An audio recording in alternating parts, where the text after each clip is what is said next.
Are you that person that dreads looking at your phone because you've been out the night before?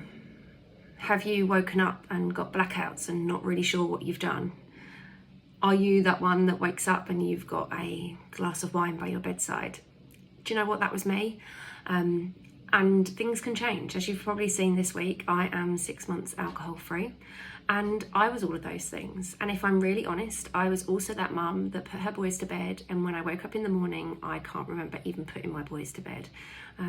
For some time I wouldn't tell people that, but now I can admit it. I know I had an issue.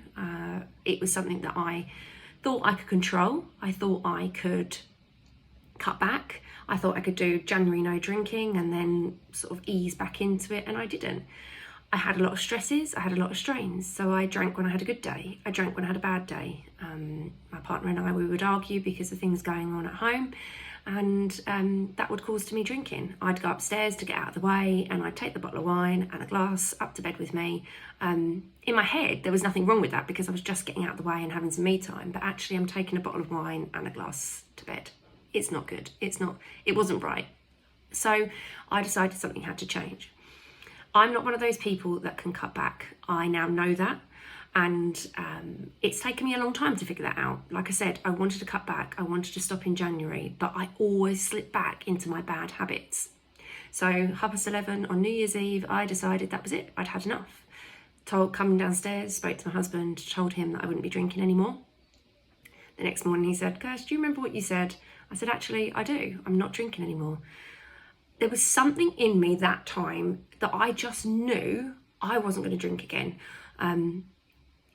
I don't know, it just felt like there was something different this time. There was like a switch, and I had just woken up to the effects of alcohol and what it was having on me and my family. So I spoke to somebody that I knew that had also been alcohol-free for nearly a year, I believe, and just asked her for some hints, some tips, and thought I can do this.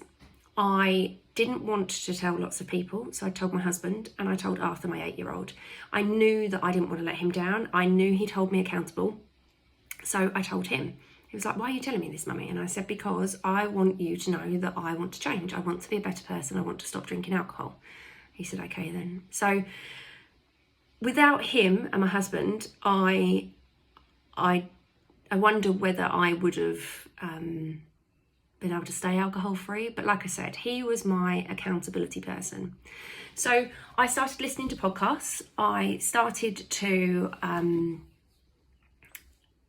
see the benefits. I started to understand that actually I had got this fog, which I didn't even realise I had. I was not sleeping very well. I was grumpy, I was grouchy, I was short-tempered with the children. I didn't have any energy at all.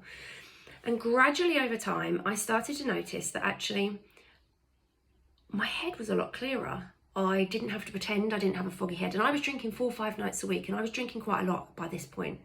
So I didn't have the foggy head. I had a clearer mindset. I was able to get up and do my exercise and feel amazing from it, and actually I was burning more calories because I was putting more energy in.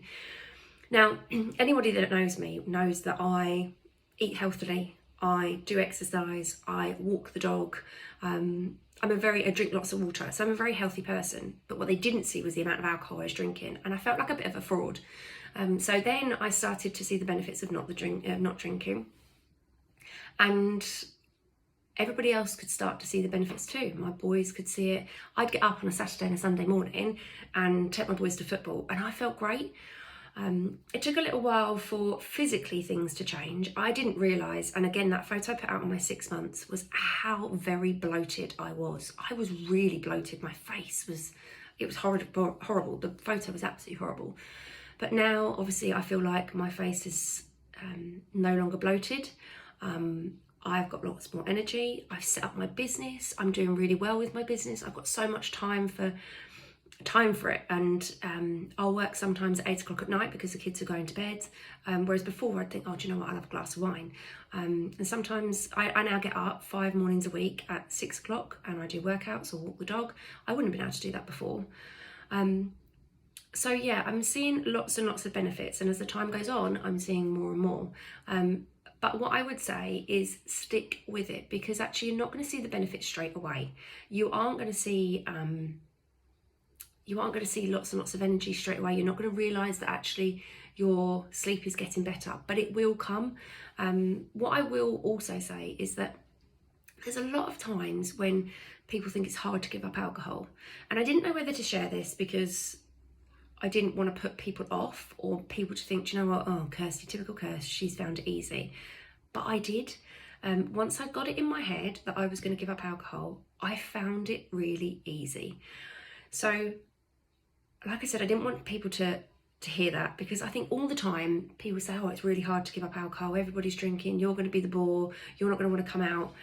And people laugh at me, like my football girls laugh at me, because I'm the first one to say, should we go out for a meal? Let's go to the pub after football. That doesn't mean I'm going to drink. It just means that I want to have a social time with them. So they find it funny that I'm always the first one to initiate going out for a drink. And I go with my 0% Heineken or my 0% Copperberg, and it's fine, it works. So yeah, I found it easy. And I think other people that know when there's a switch and something just happens inside of you when you've really had enough, that actually it is easy. I've got my triggers. So I know that going into, for instance, the local football club that we go to with our boys, that is a trigger for me. It's always been a drinking place. So when I got in, I always used to have a glass of wine. Whereas now, I say a glass of wine, it used to be in a plastic cup. But anyway, used to have a plastic cup of wine. Whereas now, I instantly take myself to the bar and I buy myself a 0% Heineken or a Copperberg. And I've got that in my hand straight away. So when all of the regulars come up and see me, I can say hello and I can cheers them, but I've already got a drink. At the start, I had that drink because I didn't want anyone to buy me a drink. People used to just come up and buy me drinks. Whereas I had that in my hand so that people would not buy me a drink. Now people have learned that I'm not drinking and they'll actually come up to me with a 0% Heineken or a Copperberg.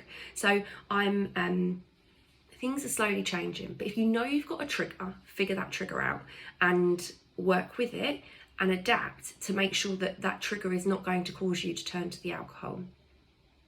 Another tip I would say is that, well, for me anyway, I was a wine drinker. So there are lots and lots of alternatives out there, but I have stayed away from the alcohol. I tried it once, I tried some red wine, and it was disgusting. It's absolutely disgusting. Then somebody said, oh, put some balsamic vinegar in it. Like, why would I do that? Like, it just seems madness to me. But I like that initial cheersing somebody. So I've actually stayed away from the wine completely, because I feel that if I started to drink the non-alcoholic wine, I think I'd be like, oh my God, that's disgusting. And I don't know whether there would be a trigger then to go and get normal wine, go and get myself a Sauvignon. So I've just stayed away from what I usually drank. And like I said, I have that one drink, I cheers people, and then I might have a couple more 0%, and then I'll go on to water or Diet Coke or squash. But yeah, there's not that real need anymore. Events I found fine. After 10 weeks, I went to an all-inclusive girls' holiday in Tenerife. The girls were actually my mum and my godmother were absolutely wasted on the aeroplane. My sister and I don't drink, and we were so glad, because when we got to the hotel, my mum and my godmother, they passed out on the sunbeds. I took myself for a 30-minute swim. My sister was feeling fine. So you start to see the benefits of it. Whereas before, that would have been me. I would have been drunk on the plane. I would have got to the hotel and I would have just passed out on the sunbed in the sun. So yeah, I've done my all-inclusive holidays. I have been to Centre Parks for a week with the family. I've been out on date nights. I've been out with the girls.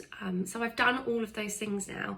I don't think that there are many things that could crop up now where it would cause me a problem. I'm not going to say that, do you know what, that's it, I'm never going to touch a drink again, because you have to take day by day. I'm not going to put that pressure on myself. But as it stands at the moment, I am 6 months alcohol free. I don't want any more to drink.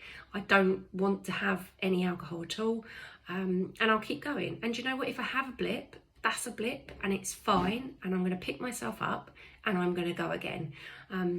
So I've had lots of people come to me. I've had lots of people ask me how I've done it. I hope this video helps. Please feel free to get in touch. Somebody has asked if there is anything that I can do to support them. I am not trained in any way, shape or form. However, I am willing to give my time to anybody that wants to go alcohol free, is sober curious.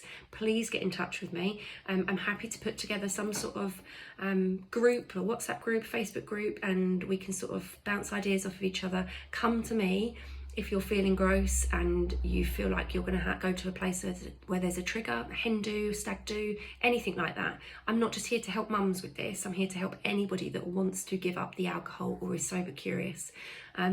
Somebody once said to me, just remember, Kirst, it's just a liquid in a glass. And when I've ever been tempted at the very start, I kept telling myself, Kirst, it's just a liquid in a glass. And I promise you that works. So please feel free to get in touch with me, either on Instagram or on Facebook or on LinkedIn. I'm around. So please get in touch and I will do my utmost to help you.